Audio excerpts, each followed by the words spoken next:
So in my world, a no is actually a yes. And that might sound confusing to you, but I will share with you what I mean by that. Welcome to this episode of Stream of Consciousness. In this episode, I will share my perspective on the topic of the power of saying no, living your truth without guilt. I find this an incredibly fascinating topic, a topic which is with each and every one of us every day of our lives. Every day we say yes to some things, every day we say no to other things. So it's something that if we learn how to see it in a way that really serves us, it's something that is really powerful and then can really be potent for our everyday life.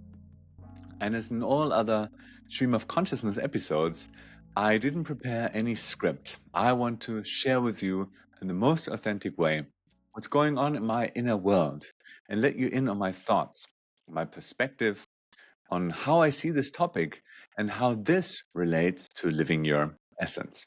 So let's get started. I'm really looking forward to this. The power of saying no. For me personally, it's been quite a long journey. I have known myself as someone who loves harmony in family, in friendships, relationships. So I thought it's actually something beautiful and a great skill to be able to say yes more often than no. And on one side, I do believe that it's something beautiful if you can say yes to life, if you can say yes to invitations, if you can say yes to spontaneous experiences. I think that's very beautiful.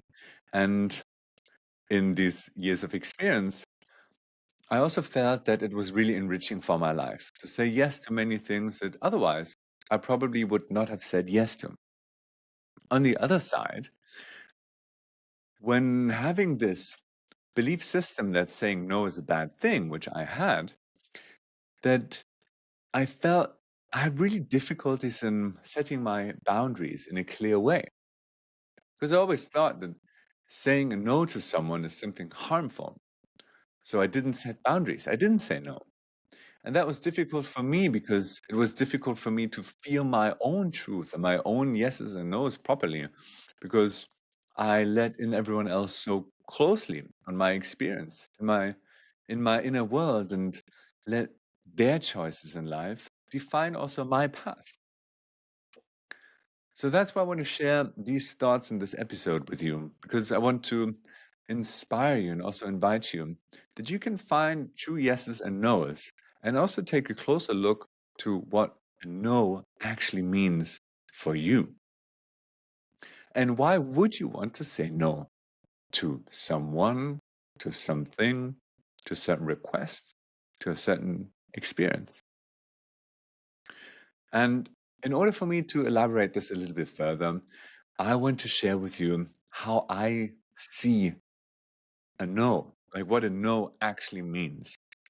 So in my world, a no is actually a yes.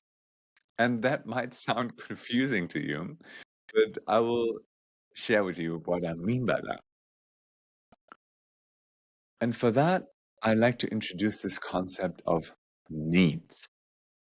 And it stems also from this larger framework of nonviolent communication, which Marshall Rosenberg developed and described. And there's one key correlation and relationship that I want to share with you. And that's the relationship between feelings and needs. And I actually wrote a children's book about it. It's this one over here, Lara and the Wish Beings in English and Lara und die Wunschwesen in German.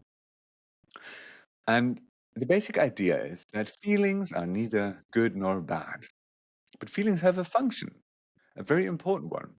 They point towards our needs and tell us if our needs are being met or not. Feelings are neither good nor bad, they have a function. They point towards our needs and tell us if they're being met or not. And that means that we can also take a deeper look at needs and what that actually means. So, needs are universal. Needs are, for example, in no particular order, freedom, autonomy, connection, love, safety, basic needs like feeling nourished, like food, water, but it can be also creativity, purpose, community. So you see where I'm going. These are all universal needs, and our feelings point towards our needs. And how's that connected with saying yes or no? I believe that if someone says a no to something, it's actually a yes to one of his or her needs. For example, if I had a super full, packed, and stressful day, and then in the evening, someone comes to me and asks me, hey, I have this idea. I want to create this new project. Do you want to go on a little ping pong together and throw back and forth some ideas on how I could develop this project? And then I say no. What I mean is that I actually say yes to my need, for example, for relaxation after the super full day. I just want to relax. I don't want to have another creative innovation session with someone else. So it's a yes to my needs. And more specifically, it's not a no to the other person. I don't say, for example, if my friend was called Marta, I wouldn't say no to Marta in the sense of, I don't like Marta, or Marta, you're a bad person. Not at all. I probably also wouldn't say no to, in general, I don't like to have these creative sessions because I love these innovative creative sessions. It's also not a no to her needs, which might be fun or exchange or inspiration, creativity. So it's in its essence a no, how I see it. A no is a yes to one or several of my personal needs. And I believe that if everyone on this planet would try to integrate this concept and this perspective, that we could live in a world with way less a sensation of guilt because no one is to blame. And as this episode is called The Power of Saying No, living your truth without guilt. Guilt is a concept that only exists when I can blame others. It's your fault that. Oh, I feel guilty that. This and that. But if we understand that every one of us has needs which are universal, and just the way how we try to meet and fulfill these needs, these are strategies that they can have a weird shape, that they can be harmful, that they can be the not most serving way, but that our needs are universal, they're always there, they're always present, and they're at the essence of who we are and what we do. Because also Marshall Rosenberg, the founder, the person who invented nonviolent communication, he said everything that people do, they do to meet their needs. And it's a quite, maybe it even sounds extreme to you to say this kind of thing. And at the same time, I would like to invite you just to let in this thought of what if this was actually true?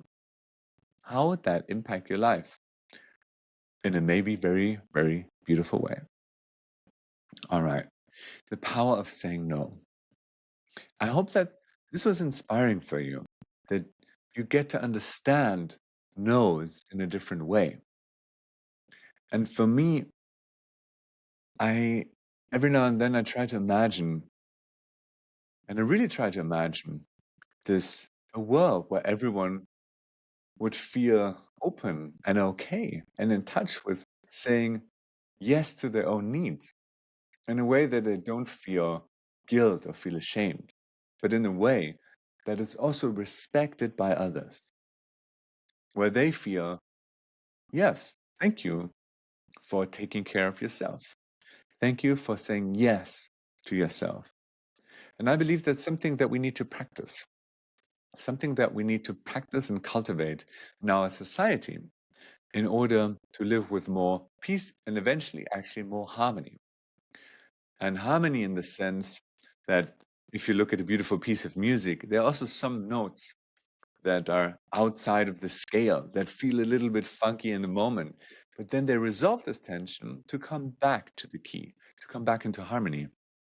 And I also believe that life works in this way. So, the power of saying no. How can you live your truth without guilt? These were my 5 cents on this topic. I hope you found it inspiring. And if you did, please follow this podcast and you can get more and more inspiration along the way. See you in the next episode of Essence.